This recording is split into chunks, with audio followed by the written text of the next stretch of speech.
Bom dia, boa tarde, tudo bem com vocês, galerinha do segundo ano? Espero que todos estejam bem.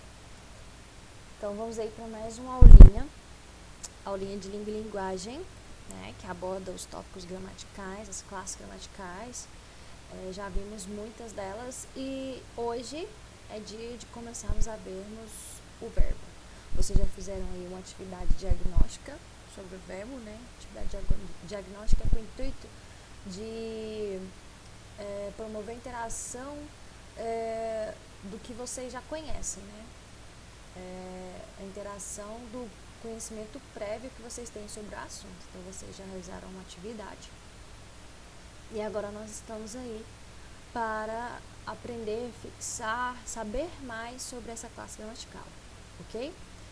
Vocês sempre fazem as anotações e eu falo para vocês, são anotações necessárias, tá? Esse aqui tá bem enxuto, porque como o verbo tem bastante coisinhas, então eu vou fazer aulas bem sucintas, objetivas, né? Apontando alguns tópicos, para não ficar tão extenso e para, assim, de modo que vocês possam entender mais, tá bom? Então vamos lá. O verbo, nessa aula nós vamos ver o que é o verbo, né? O conceito de verbo, o que vem a ser, e a estrutura dessa classe gramatical, a estrutura dessa palavrinha, desse verbo, tá? Então vamos lá. Verbo. Então, o que vem a ser verbo, certo? Verbos são ações que indicam ações. Gente, eu coloquei. Mas é isso mesmo? Vamos dizer que são palavras, tá? Já comecei errando. Ei. Verbos são palavras, tá? Que indicam ações. Se escreve no seu caderno aí. Verbos são palavras que indicam ações, estados ou fenômenos situando no tempo.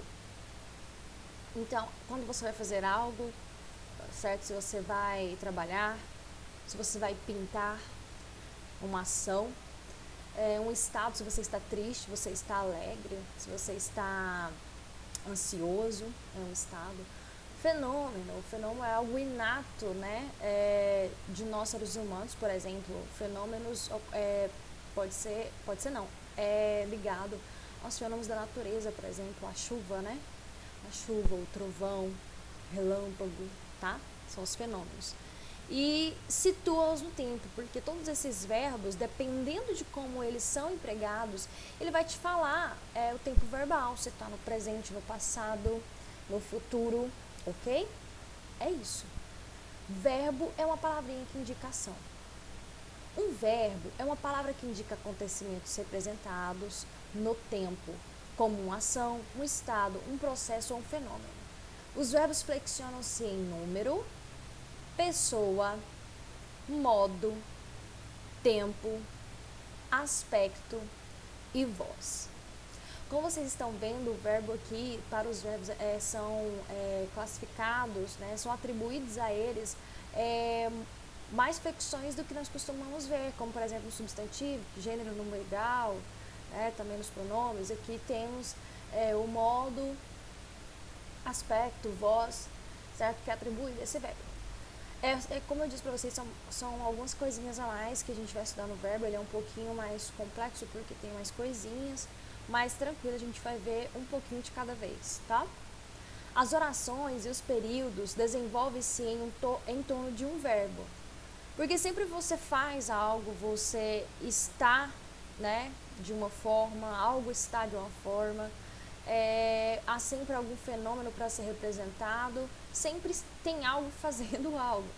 Então, a frase, ela não vai ficar ali sem o verbo, ela carece de um verbo, certo?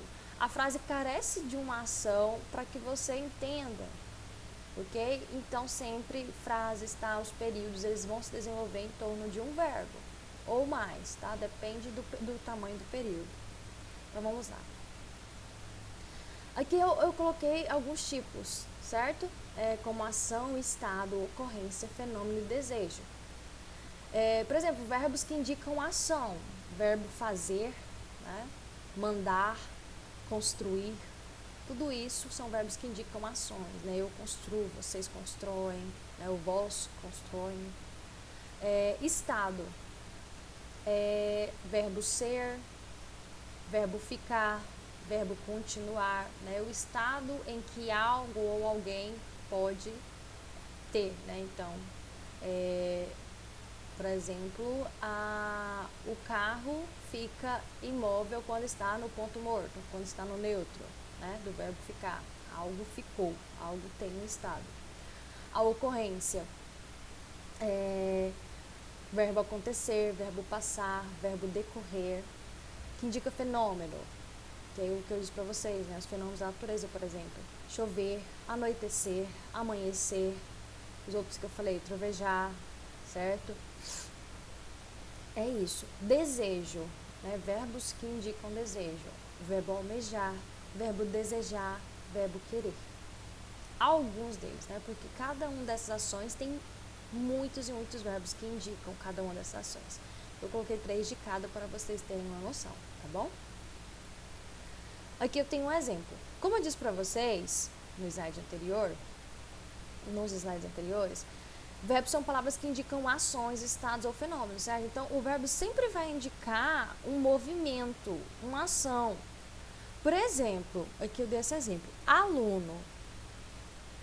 Nós já estudamos várias classes gramaticais. Por exemplo, aluno, ele pode ser o quê?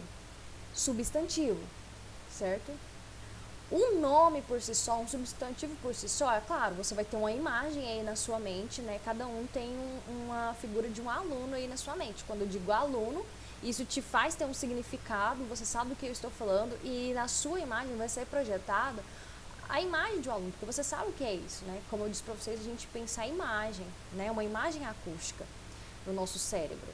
Então, quando eu digo essa palavra, você vai ter um aluno, seja esse menininho, seja você mesmo como aluno, você se imagina, certo? Você vai saber. Então, é um ser imóvel, você tem ele ali.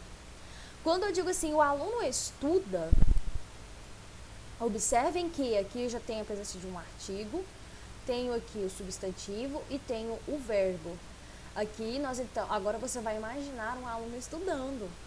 Você vai imaginar um aluno fazendo alguma coisa. Se eu disser o aluno lê, o aluno copia, né? O aluno está copiando, né? Se for no gerúndio ou no infinitivo, o que for, o aluno está a copiar. Você vai mudar essa imagem, né, de um simples aluno e vai imaginar ele executando uma ação. Estão entendendo? Então, quando você imagina pelo verbo vindo, né, você já imagina a ação, porque o verbo ele tem esse poder de indicar ação, estado, certo? Ele tem esse poder de modificar aí, te dar uma ocorrência de algo.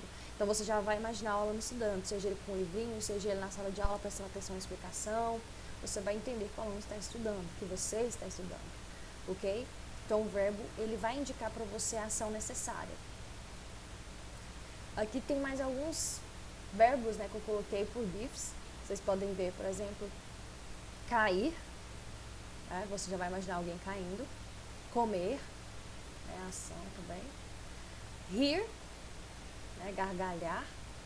Chorar, certo? Tudo isso aqui são ações e todas essas ações são indicadas por verbos, certo? Então, por isso que a gente tanto fala que o verbo, indicação, estado, fenômeno, desejo, ocorrência, certo? É isso. Então, o verbo tem esse poder de te indicar isso. Já sabemos disso. E, além de saber que ele indica ação, fenômeno, estado e outros demais, o verbo sempre vai situar no espaço, vai situar essa ação. Se foi antes, durante, depois, antes, agora, depois, certo? E para isso sempre, né, nós seres humanos temos essa linha do tempo. Nossa linha do tempo que se divide em passado, presente e futuro. Aqui para o verbo, né, não é diferente, temos a linha do tempo verbal. O verbo sempre ele vai estar dividido lá para o passado, para o momento atual, que é o presente, e para adiante, que é o futuro, ok? Então, o verbo sempre vai situar a ação no tempo, certo? O verbo sempre na frase, ao ouvir alguém falar, vai te indicar isso, ok? Isso eu já adianto, porque mais pra frente nós vamos ver os tempos verbais, tá? Tudinho direitinho, sei que vocês já estão lembrando de alguns aí. Então, só para vocês saberem, tá? Coloquem essa linha do tempo aí no seu caderno para você saber que sempre o verbo vai indicar ação no tempo, tá? Mais outra característica muito importante do verbo na construção das frases e do discurso. Radical. Sim, desculpa, gente, eu esqueci de dividir o slide. Como eu disse para vocês, nós vamos ver nessa aula o conceito de verbo e a estrutura desse verbo, como que ela é dividida, essa palavrinha, certo? Então, ela é dividida... Gente, eu mudei esse slide, quer ver? Eu sabia. Fiz alguma coisa que ele passou para antes, tá? Agora a gente vai falar. Então, o verbo, ele é estruturado, certo? E ele é dividido em 3 partes. Então, olha só, o verbo é composto, ou dividido, né? Ele é dividido em 3 elementos. Temos o radical, a vogal temática e a desinência ou dessinência no verbo, ok? Então, sabemos então que ele é dividido nessas 3 partes. Cada uma dessas partes são elementos cruciais para nós sabermos como escrever, como empregá-los e também saber que tempo, que estado que pessoa do discurso ele está nos indicando. Então, por isso que é muito importante saber disso e saber estruturá-los, ok? Então, sabemos que é dividido em radical, vogal temática e desinência. Além disso, informação adicional.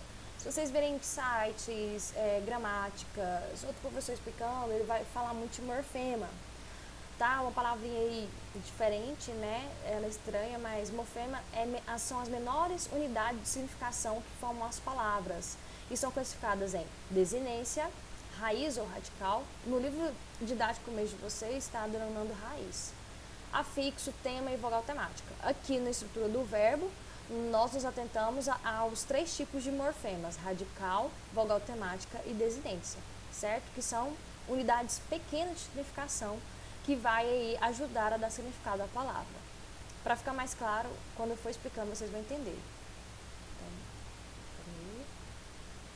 primeiro eu venho aqui. Isso. Para sabermos o que é o radical da palavra, do verbo, certo?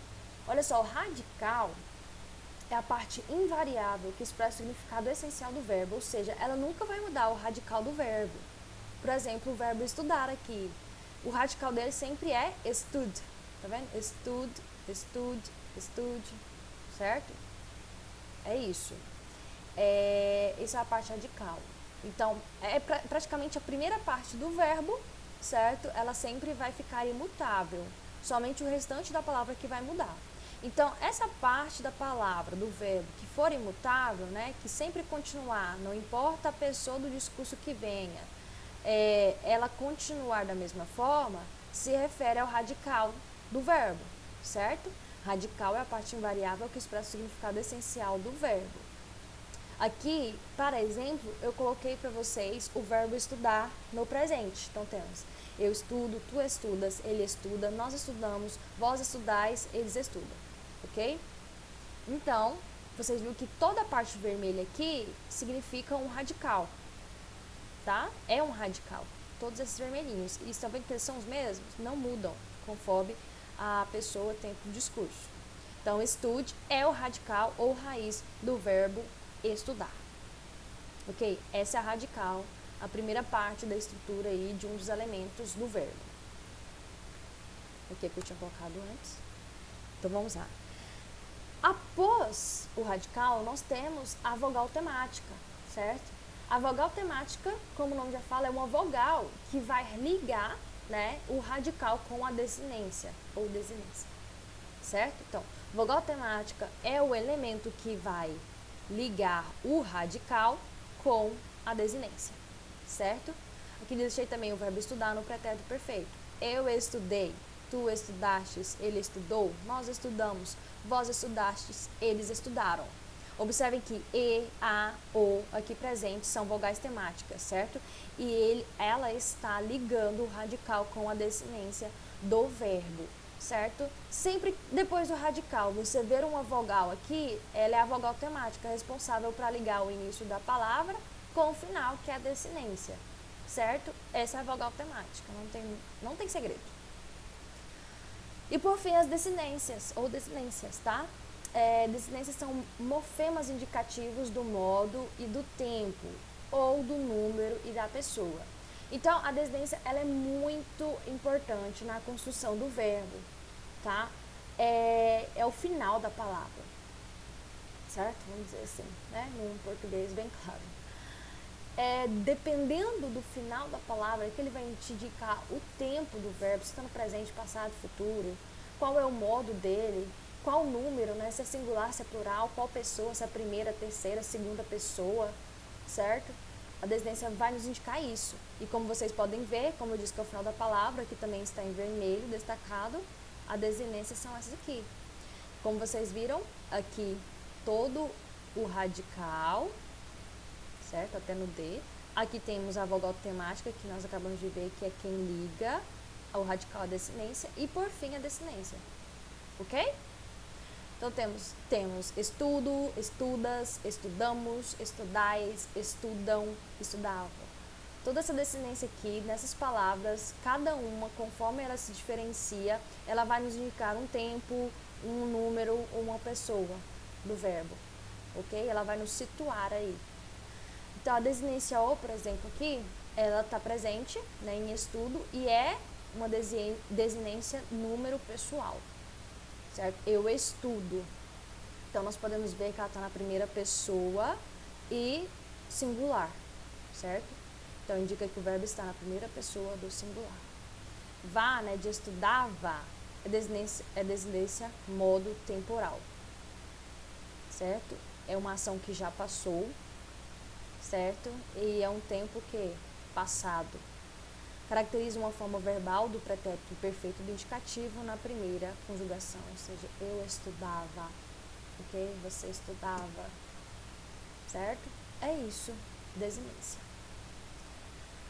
Tranquilo, não é? Eu achei que ficou bem claro, bem pouquinho, pra gente entender, então hoje, né, ficamos aí para saber o que é verbo, e como ele funciona e a sua estrutura. Claro, se não entender, por que não fazer outra aula? Outros exemplos a gente discute lá no WhatsApp, tá bom? Avisos, eu deixei aqui para não esquecer. Vejam na página, no livro de vocês, se é a página 340 em diante, que é lá o finalzinho do livro, vai ter várias tabelas para vocês de várias classes gramaticais e uma delas vai falar da formação de tempos verbais segundo a gramática normativa, ou seja, vão ter várias tabelinhas lá para nos ajudar a entender e conhecer muitas dessas formações de tempos verbais, tá? E na próxima aula, sobre os verbos, né, que nós tivemos sobre os verbos, nós vamos estudar os tempos e os modos verbais, ok? Nós já vimos aqui previamente, né, por meio da explicação da estrutura do verbo, mas na próxima aula vamos então aí aprofundar nos tempos e modos verbais. Eu espero que tenha entendido. Bons estudos, até a próxima.